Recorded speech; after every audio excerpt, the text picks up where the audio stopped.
The Mountain is You by Brianna Wiest. Introduction. Why should I care? Reach your full potential by understanding your subconscious behavior. Although they can keep you from living your best life, your anxieties and bad habits can also help you figure out how to do so. The journey will be challenging, like scaling a mountain. You'll need to accept your uneasiness and be open and transparent about your behavior. Although change is never simple, you can change your bad habits and become the person you were always meant to be. You'll learn how habits and fears may hold you back in this synopsis of Brianna Wiest's The Mountain is You. And when you do so, you'll discover that there are several ways to draw lessons from those unfavorable actions and apply those lessons to guide your behavior in a constructive manner. You will undoubtedly recognize a characteristic or emotion from your own life while reading. Good. When you are fully honest with yourself and face your most difficult obstacle, yourself, it is all a part of the journey. The mountain represents your internal battles that are preventing you from moving forward. Wiest offers several routes across the mountain, detailing their beginning and ending points, highlighting potential hazards, and characterizing the surrounding landscape. While this summary won't cover every avenue, it will demonstrate how to begin the ascent of the mountain and transform your life. Principle 1. How does self-sabotage work? It may sound as if you might be made to engage in self-sabotage while under hypnosis. While you're on stage, unconscious and fumbling around, everyone is laughing. That's obvious that you wouldn't intentionally do it. But in actuality, self-sabotage is far more subtly done than in a hypnotist performance. And it's quite typical.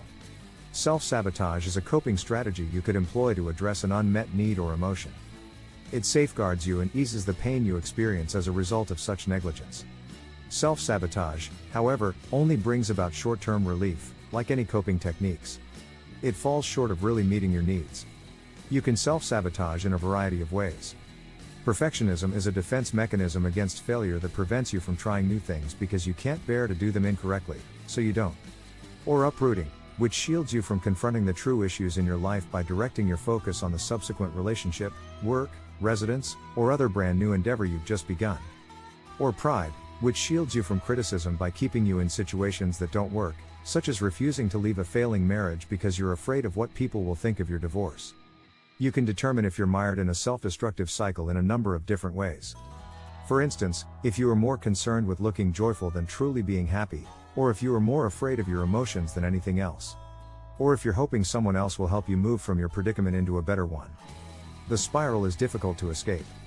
Recognizing your self-destructive behaviors for what they are, coping mechanisms that temporarily make you feel good but are really holding you back, is the first step. Alternatively, they may be said to be the mountain. Make a note of all your issues in order to recognize your own coping strategies and identify them for the saboteurs they truly are. Note each and every one. Be precise, transparent, and truthful. Admit what is truly wrong, then make a vow to yourself that you won't tolerate it anymore. Key concept 2, be aware of your behavior. You can learn what your self-destructive behaviors are truly saying about you once you've acknowledged them. Your genuine needs can be revealed through learning the unpleasant truths about your undesirable habits. Take overworking as an example. Yes, you can devote your life to your career, but it's unhealthy to abandon your other responsibilities to work all the time. If you're acting in that way, it can be a sign that you don't like how you feel. Instead of working another late night, be open about what you're hiding and deal with it. Or you might not be as content as you think if you're overly concerned about other people's perceptions. You wouldn't require other people's approval if you were truly content with yourself, your family, your house, your job, or anything else. However, if you do discover that you require outside validation in any of those areas, your unconscious mind is asking you to make changes in that area of your life. Perhaps your spending is out of control. If so, it's most likely completing a gap. Find a means to replace that gap that doesn't include shopping bags or credit cards by identifying it. It might be love, a passion, or exercise. Keep in mind that these self-destructive behaviors are covert. By providing you with rapid gratification or a fictitious sense of security, they mask their presence. The fact that the voice in your head that recognizes them is actually silent makes them difficult to locate. If you're not paying close attention, its soft voice may be too low for you to hear. But there is no doubt that everyone possesses that little voice. If you're ready to be entirely honest with yourself, you can recognize your self-destructive behaviors and discover what lessons they can impart to you. The other false sounds in your head must also be disregarded. You'll discover how to do this in the section that follows. Principle 3. Remove the noise. Gut instinct is not just a catchphrase. It's true. Actually, Information can be stored in your gut, or gastrointestinal system. You have gut instinct because your brain receives this information from the vagus nerve faster than your conscious mind can retain it. It's a useful tool, but it can't be applied to all situations. You can only utilize your gut feeling right now. When you meet someone for the first time and form an opinion about them without giving it much thought, it is an example of how to use gut instinct correctly. However, it won't work if you try to predict a future event using your gut feeling. You will simply be projecting your expectations for that situation and what may or may not occur. Your instinct may have something to say about it, but it won't be grounded in fact. Rather, it will be based on your assumptions, prejudices, and maybes. You ought to address your emotions similarly. Yes, they might provide you valuable insights, but they can also mislead you by portraying a situation as it really is. There, everyone has been. An area where everything around you is distorted by your emotions. It's the appropriate behaviors that lead to pleasant sentiments, not the way you should feel. However, it can be challenging to decide between the pull of feelings and the still, little voice of pure instinct. Sometimes they look identical, and you'd probably rather listen to your feelings than to reason in those situations. Here are some hints to assist you distinguish when in doubt. Instead of listening to your worry, pay attention to your calm voice. Pay attention to the person solving the problem, not the person who is generating it.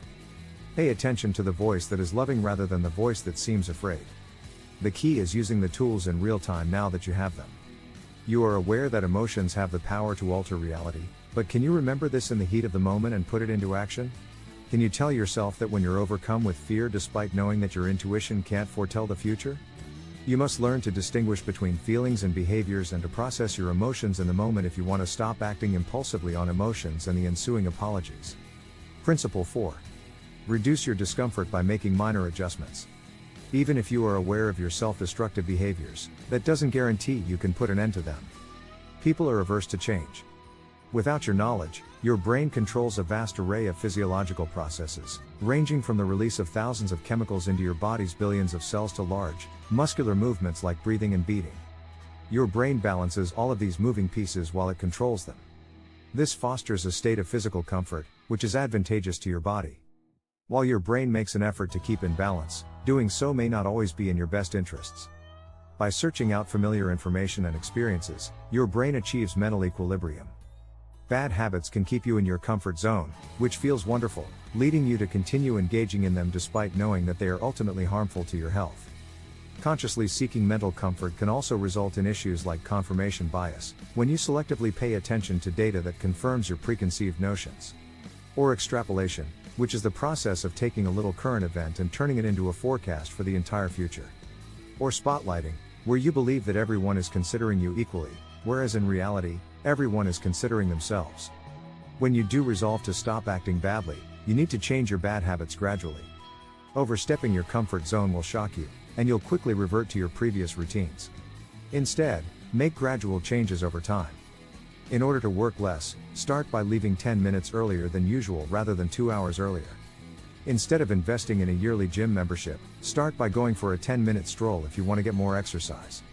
Even these little changes will cause you some discomfort, but you won't completely change unless you're prepared to do the painful things. If you go slowly, your discomfort will be manageable. And you'll see the adjustments you want. Fifth key concept, develop into your best self. Avoid picturing pink elephants. You had a pink elephant in mind just now, didn't you? That's alright, it's simply normal. Because of this, it is ineffective to just ignore the negative emotions and poor habits you have been employing as coping techniques. How can you not think about your ingrained patterns if you can't stop thinking about something ridiculous as a pink elephant? Focus on the things you do want and the person you want to be rather than concentrating on the things you no longer desire. Better still, ask them over for a conversation. Ask your future self to join you at the table, please. Ignore anything frightening that occurs at first, it's simply your fear. Note the appearance of your future self once you're both securely seated. Take note of their attire, demeanor, and body language. If you want to become this person, you need to be very clear about your goals. Next, seek their advice. Even if they are advising you to take a difficult action, such as ending a relationship or employment, their message should be considerate and polite. Finally, visualize them physically presenting you with what you desire, such as house keys, a wedding band, or a bank account password. This can also be viewed as improving upon your current self.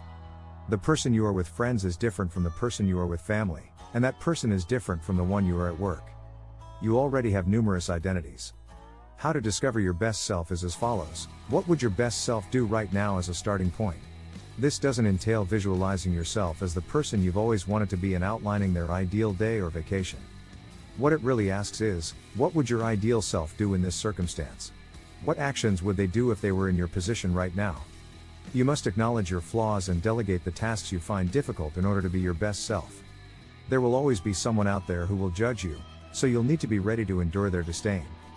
You'll also need to organize your actions carefully because haphazard actions produce haphazard results. Key Concept 6, Find Inner Tranquility. Well done, you've succeeded. You've recognized your self-defeating patterns, taken note of them, disregarded emotional illusions, accepted responsibility for your mistakes, and gradually improved yourself to become the best version of yourself. Your mountain climb is complete. From here, it should be smooth sailing, right? Well, not really. Successful people don't suddenly find life to be simple. They continue to have needs. They continue to experience feelings that can warp reality. But they are aware of appropriate ways to sate their wants. They understand how to comprehend their emotions' messages and how to feel their feelings without acting impulsively. They also understand that if they don't keep doing the inner work of examining their routines and being open about what they notice, they will relapse into unhealthy patterns. There are more techniques to assist oneself in making the most of life in addition to that internal work. Consider taking the time to savor the ordinary occurrences in your life, such as your morning cup of coffee. Or try to build up good relationships because you tend to become like the individuals you spend the most time with. Every scenario, even just staying at home, should be viewed as a learning opportunity.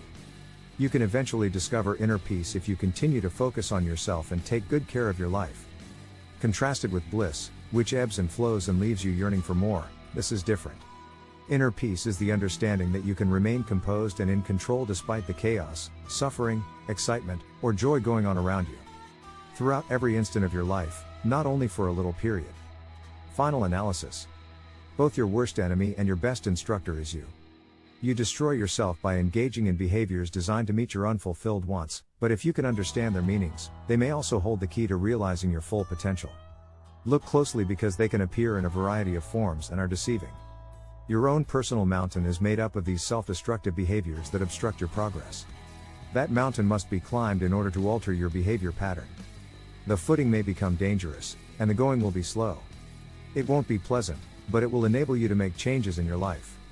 Thank you for watching. You can get a copy of this book on Amazon with the link in the description box. Please don't forget to subscribe to this channel, like and share this video with your friends and family.